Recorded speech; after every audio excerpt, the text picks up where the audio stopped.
I just wanted to share my experience with this in case anyone else is considering it, because I have actually been depending on it in two very normal, real situations.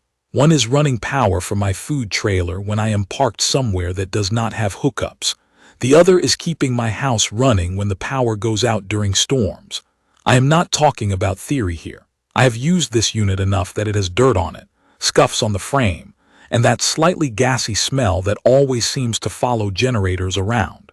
If you are looking for something to run a few lights and charge phones, this is probably more generator than you need.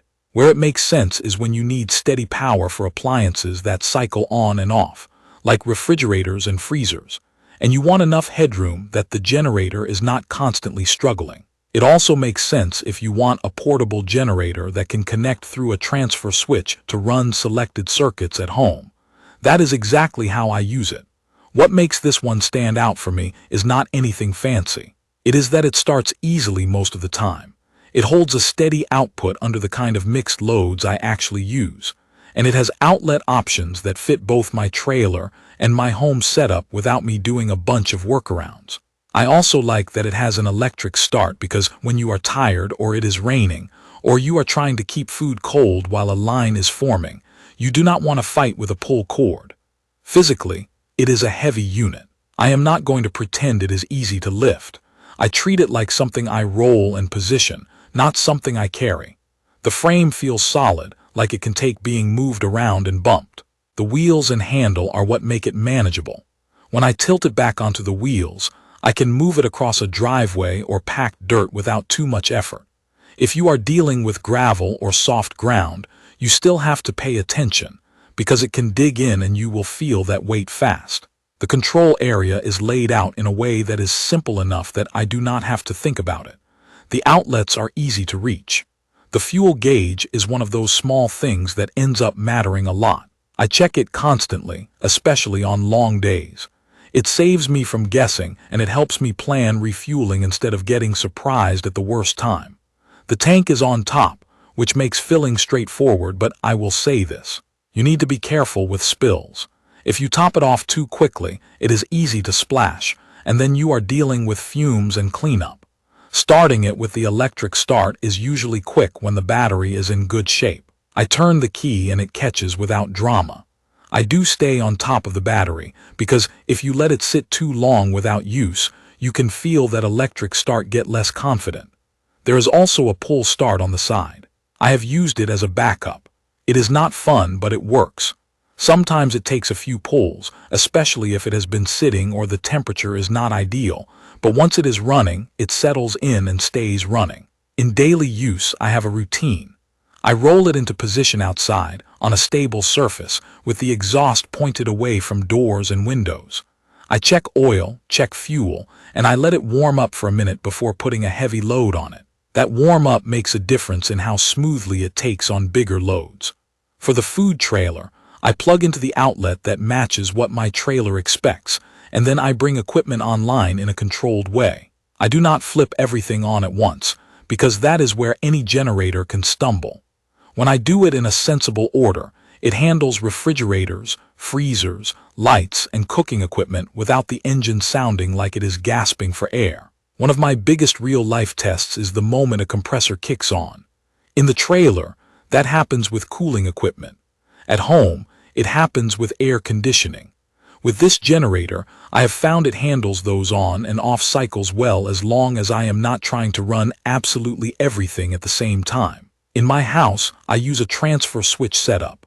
During outages, I focus on the circuits that matter: refrigeration, some lights, internet equipment, and then I can run one air conditioning unit depending on what else is on. The house is about 3,000 square feet, and I am not trying to pretend this portable generator turns it into normal life.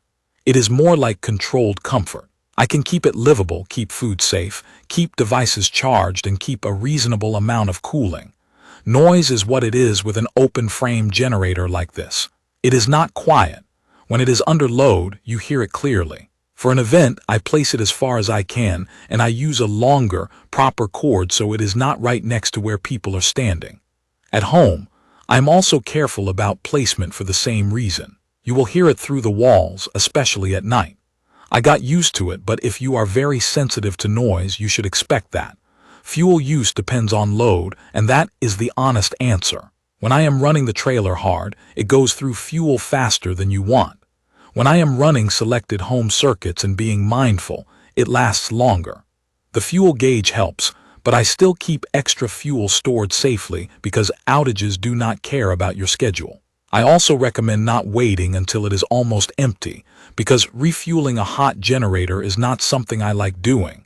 I shut it down, let it cool a bit, then refuel. It takes more time, but it feels safer. As far as power quality goes, I have run sensitive electronics on it like a television, a router, and computers, and I have not had issues. I still do not treat a portable generator like perfect utility power. If I am worried about something like a desktop computer, I put it on a battery backup. That is not because this unit is uniquely risky. That is just how I handle generators in general. Maintenance is not complicated, but you have to actually do it. Oil changes matter. Keeping the air filter reasonable matters. If you ignore maintenance, it will remind you at the worst time. I also make it a point to run it periodically, even when I do not need it. Because the worst generators are the ones that sit for a year and then get demanded to work in a storm. There are a few limitations that are worth saying out loud. It is heavy, and moving it on anything other than fairly solid ground takes effort. It is loud enough that placement matters. The electric start depends on the battery, so if you are the type to store equipment and forget it, you might be pulling the cord when you least want to. And like any gas-powered generator, you are dealing with fuel storage, fumes, and the need for good ventilation and safe operation. Overall, my impression is that it has been a dependable tool for me. It runs my food trailer equipment in a predictable way, and that reliability is what keeps me calm when I am busy. At home, it has helped me ride out outages with the essentials running and enough comfort to sleep. It is not magic. It is just a solid, practical generator that has held up to real use, and that is what I care about. Please check the comments section for detailed information about the Generac 7686 GP8000E 8000-watt gas-powered portable generator. Thank you for watching.